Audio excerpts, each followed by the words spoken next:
Hello and welcome back to my channel. My name is Sarah and I'm finally doing another recent reads video. Like, do you guys even know if I read? I never do any wrap-ups. I never do any of my recent reads. I'm just like, I'm gonna let you guys all assume that I read and then I'm not gonna talk about the books that I read. Here I am about to talk about the books that I've recently read. These go all the way back to like a month and a half ago because it's been so long. And so here we go. First book that I'm going to be talking about is Graceling by Kristen Cashore. And this book I thought was going to be a favorite of mine, and I ended up giving it only 3 stars. And I'm almost on the verge of giving it like a 2.5 star. Like, I just wasn't impressed. And the main reason why I didn't like this book was the love interest. I was not there for it. I wasn't there for the main character. I am there for the love interest. I am just not there for the love interest being with the main character because I don't like her. Katsa has a grace or like this like power or ability to basically kill. In this book, in this world, graces are basically these special abilities that certain individuals are born with. And she is basically someone who can like kill someone with her pinky finger if she really wanted to. So like, she's a really badass individual. But she's also an individual that realizes that when she is falling for someone or when she has feelings for someone that she didn't want to have feelings for, she throws a legit tantrum. Like, stomping her feet in the middle of the forest tantrum. And I was just like, what? I feel like she treats the love interest like a booty call that she has become attached to, but doesn't want to admit to this attachment. And she's just like, you know what? I want you to be there whenever I want you to be there, but you also have to be okay with like, when I'm done with you, I'm going to throw you away because I don't want an attachment. I don't want to be held down by a relationship. But at the same time, you're pulling this poor boy around like he has a collar on and you're just going to like dump him at the pound whenever you're done with the poor guy. I'm just like, you know that this boy has feelings for you. You can't just say, hey, no strings attached. When I'm done with you, I'm done with you because I don't want to be held down. Like, no, that is immature. Yes, it's a YA. These are young adults, whatever. But like, you still can't like treat people like that. So the main issue I have is that she doesn't want to be held down by marriage or kids or like anything like that. But she's also there to tell this love interest, this poor boy, that yes, I want to randomly bang you in the forest and I want you to basically, you know, be there and do everything that I want and just like be there for like every beck and call and do what I want and bow down to my tantrums, but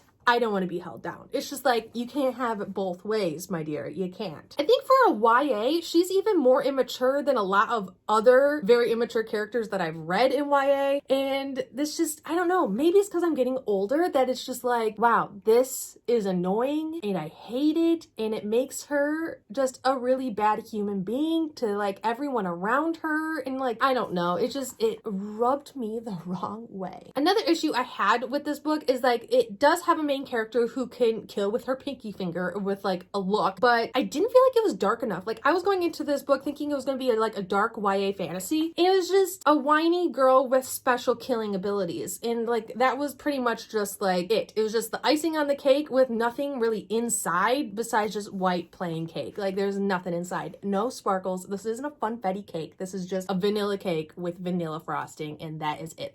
I don't feel like there's anything special about this book. Oh my gosh, BookTube is about to cancel me. There are parts of the book where I like the character development and I liked the plot and how it progressed, but I felt like there was an imbalance between the two. And so it made for a really choppy reading experience in my taste. There are 2 major traveling aspects of this book. One, where they're traveling to a place, and 2, when they're traveling back from that place. And the first traveling scene or kind of section of the book was slow, like an entire like day or a couple days passed within just like a paragraph, and things were kind of told to you but not really showed to you. And I didn't necessarily enjoy that aspect of the book. I went into this book thinking I was gonna like it. Like I said, love it. Everyone was telling me that this was like an underhyped book, and to be completely honest with you, I don't see the attraction of this book at all. And it might be because I don't like the main character. I actually think that she treats everyone around her kind of not great. Like, yes, she had a horrible childhood and horrible like life experience up until this point, but it doesn't matter how horrible your childhood is. or how horrible your basically adopted uncle is to you, it doesn't give you the excuse to treat others horrible as well. And that's not really talked about in the book. Everyone just lets Katsuo do whatever she wants, say whatever she wants. And the only person that really kind of says anything to this girl is basically her love interest, who she doesn't want to be tied down to, the love interest. But the love interest is also like, oh yes, I'll basically take whatever you can give me. I'm falling in love with you,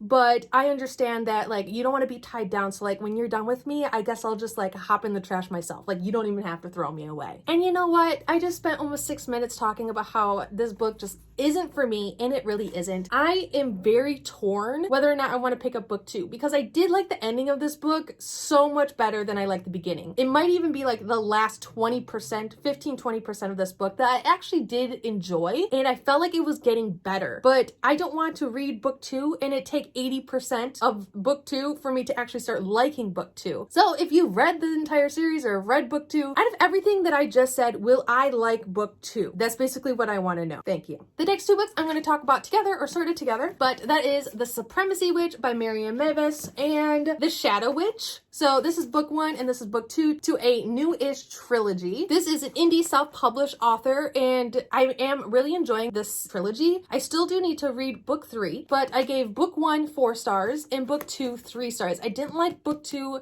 nearly as much as I enjoyed book 1. And this is one of the more fun debuts or indie published books. I had a lot of fun with it, or I've had a lot of fun with it thus far. The characters in this series are really thought out. They're really described to you in like a certain way, where these books are relatively short, but they're described in short and concise, but you really know who each character is. You really know what Marianne Mavis wanted for each of her characters, their personality, and you really do start to learn who they are as a character. The play on good and evil in this book is just really intriguing. You have basically good witches and you have bad witches, and our main character, the book is centered around her pushing her boundaries, her pushing these rules. She is in this coven that has been kept away from the rest of the world her entire life, and her mother is basically overbearing and not quite fair, or can even be pretty brutal. And so when she stands up for her friend, when there is a misunderstanding, her mother actually exiles her, and she is forced to go into the world, and it forces her to realize the realities of the outside world, how it works, and basically, like I said, that good versus evil, bad witch versus good witch kind of conversation. Not everything is black and white. There's a lot of gray area between good and bad, and she has to figure that out, and she kind of has to figure it out the hard way. In many YA fantasies, things are not always what they seem. There is a lot of lies that our main character has to kind of sift through as she is on her own, as she is dealing with the consequences of her being exiled, of the wrong people or right people finding her after she is exiled. And just, like I said, sifting through that deceit, those lies, everything she's been taught her entire life isn't what it seems, isn't quite as she's been brought up to believe, and what that means going forward as she's uncovering this very dark undertone of this world that is basically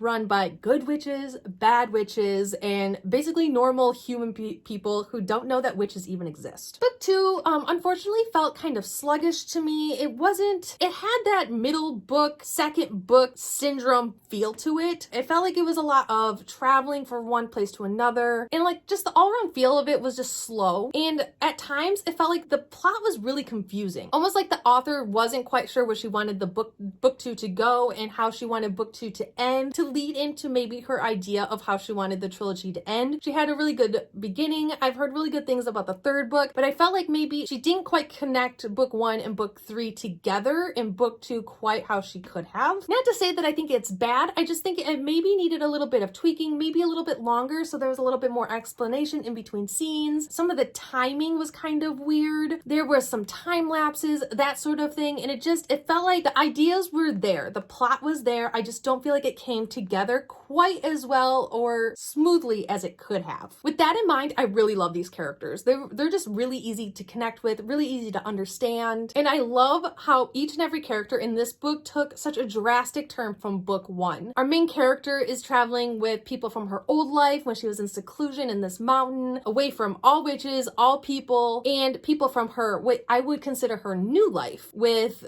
darker witches and this underbelly tone of we know what's wrong and now we have to fix it. There's a lot of traveling, and there were a lot of twists and turns of this book, and like I said, it felt like it was very confusing, but it was very entertaining. And though the twists and turns were entertaining, it might have been the device that made the plot itself feel a little bit disjointed, but all in all, I will be reading the third book. I do own it, and I do want to support more indie published authors. Next two books I'm also talking together because I read them about the same time, but that is A Court of Mist and Fury by Sarah J. Maas and A Court of Wings and Ruin by Sarah J. Maas. And wow, these are huge. I read these with Jade from Jaded Reader, and we actually flew through these. There was a point in our buddy read where we were reading book 2, and I was like, ooh, sorry, Jade, I'm like 300 pages ahead of our buddy read. And she's like, hold on, let me catch up. And then we caught up. We finished book 2, and we went right on to book 3. We were like, we're not waiting. Like, we're reading this now. I gave book 2 5 stars, and I gave the ending, or book 3, 4 stars. One of the complaints I had with ACOWAR book 1 is that it felt really predictable. It felt like one of those slightly darker YA fantasies. This is new adult. This is an adult series, but the first book felt YA. It felt predictable. Like, you could almost feel what was going to happen before you read it. But I can say in books 2 and 3, it wasn't predictable at all. There were some things that I did guess. Jade and I did guess, and we did get some things right. There has been some stuff where, like, we're still wondering if those things are going to come back around in later books, since this is an ongoing series, but we're just gonna have to wait to find out. I'm not gonna say much about this book, about what it's about, because it goes around book 2, book Twitter, book Instagram so much that, like, I don't need to be a broken record. All I want you guys to know basically is that I am officially Team Rhysand. I love him. He is the perfect man. He can do no wrong. He can walk on water. He can take me in. In ACOWAR, I was like, Tamlin, like, he's sketchy. He has some, like, really weird or not so great tendencies, but, like, I'm still willing to give him a chance. In A Court of Mist and Fury, Tamlin can go jump off a hill. He can drown himself in a lake. He can just die. That would be fine. So that's how I feel about that. Here we are. I definitely picked a side. I am no longer on the fence about Tamlin, whether or not I like him or not. Like, when I finished book 1, I was like, I don't really like one over the other. But now I'm just like, who can like Tamlin? Disgusting. And though I did have those initial thoughts about ACOWAR, what I do like about book 1, ACOWAR, is that now that I've read books 1 and 2, I do feel like it sets you up for the rest of the series very well. It isn't quite what I wanted it to be. I really, really liked it, but it didn't quite hit home. And I think it is because it really sets you up for the rest of the series. Like, it is definitely just I'm going to get you ready for everything I'm going to throw at you. That's what I felt like Sarah J. Maas did, and she did a really good job, because I am blown away. I did not think I was going to like this series as much as I did. There's some things in books 1 and 2 that I felt were done really well. These books are really heavy.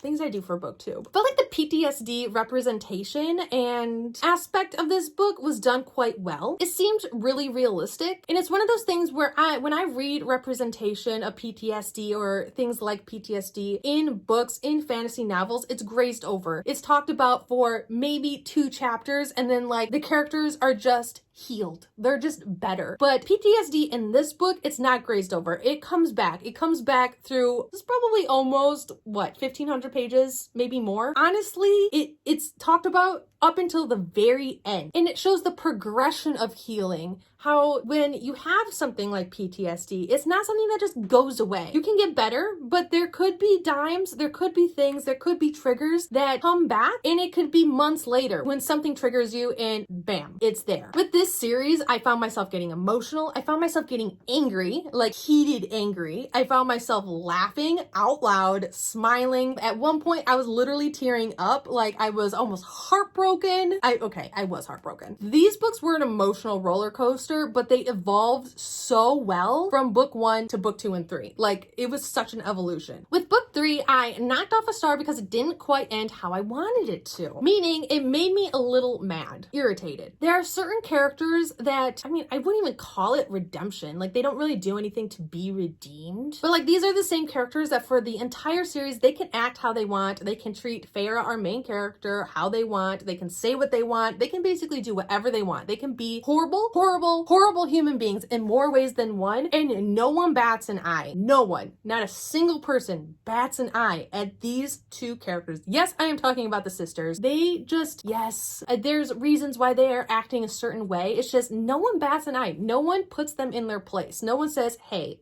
enough is enough. You need to get over this. You need to move on. Like, you can't just go around treating people like this because you had, again, a horrible childhood. Like, that is not an excuse. That is not a viable excuse for treating people, especially your sister, like absolute garbage, especially when she kept you alive. You would have died without her. Basically, I just need someone to smack the sisters because they need some sense just knocked into them. And I felt like they got a semi-redemption in this book. It didn't hit home for me. It wasn't good enough for me, and I don't forgive them. Like, you are not forgiven. One of my favorite things about this book leading up to the very end was the found family, the found circle, the people, because Feyre's sisters are absolute garbage. Sorry to everyone that likes either of the sisters. They're garbage. The people she has deserved her entire life, she found them. This newfound family for Feyre, this group, it gives me life, and I would kill for any one of them. I loved the turn this series took. I will be reading on, even though one of the POV of the next book isn't who I want it to be. It's not, I mean, if it's written a certain way, it could work, but it's probably not going to be my favorite. I could be wrong, but here we are. I will read it regardless because I am a fan, but it's just, I don't know. We'll have to see. I will have to see. Let's just move on.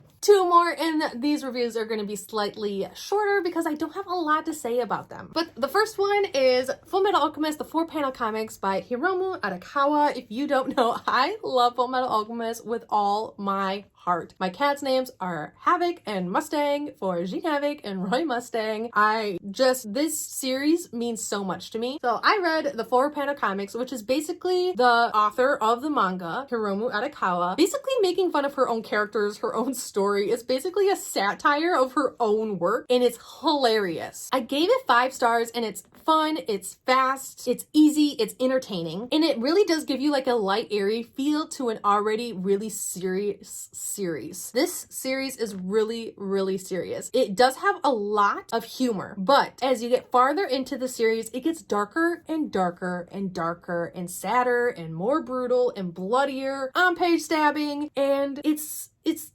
makes the series feel a little bit more lighthearted and airy. Like I was saying, I was laughing while reading this. Though, what I will say is that if you haven't seen all of Fullmetal Alchemist or read all of Fullmetal Alchemist, you will not understand a lot of these jokes, a lot of the content within this, because it does make fun of a lot of the characters or a lot of the plot from the original series. So if you don't know the original series, you won't understand the joke. So finish the manga or finish the anime, whichever one you're watching, and then read this because it is so funny. And my last one is I read volume 5 of Naruto by Masashi Kishimoto, and another series that means so freaking much to me. I just made my new 2021 TBR game. I have the introduction to the game up. It is going to be a game that others can play if they so choose, so check out the introduction video. If you haven't, it is going to be an adventure TBR game with cards and an interactive PowerPoint for anyone and everyone to participate in if you so choose, or you can just watch me go through it. My first TBR for that new Naruto adventure game will be up at the end of the month. But I gave it 5 stars. Like, I don't really, I guess, know how to rate manga besides the fact that, like, did I like it? Did I not like it? Like, I don't know. This volume, though, did have a lot of my favorite scenes from the beginning of the anime. This is only volume 5. I am reading the manga for the first time ever, though I have seen all of the anime. So I have watched Naruto from start to finish, and so now now I'm reading the manga. The volume was some of my favorite scenes from the beginning of the anime, and so it was really fun to just take it all in a different medium. And I know I say this every time I talk about Naruto, but Masashi Kishimoto does a really good job at giving you little snippets of information that will come back later in the series. So there are things that you learn in volume 5 that will like be revisited down the road like 20 volumes later, and I love that about the writing of Naruto. Like everything has a purpose, everything has a reason for it being in the manga, and it just makes for a really fun reading experience. But yes, I love Naruto. Here we are. But that is it. I hope you enjoyed this recently reads video. Let me know if you've read any of these or have any comments about any of these. I am trying to keep up with my recently reads videos a little bit better. I'm in the middle of 4 books, and that does need to be finished pretty much by the end of the year. So I have about a week and a half to 2 weeks to do that. Today was my last day of work, so I do have time to just read whatever I want. There's just going to be me having time to get that Goodreads going, and hopefully I can post another recent reads wrap up video sometime in early January, just because I'm a booktuber. I should be reviewing and talking of books that I've actually read instead of just giving recommendations and telling you what I want to read. Like I should tell you what I am reading. But yes, so this is gonna be one of the longer videos. I do try to keep my videos a little bit shorter, so this one is going to be a little longer than they usually are, so I hope you liked it. But yes, please like, comment, and subscribe down below if you haven't already, and I'll see you guys all next time. I love. Bye.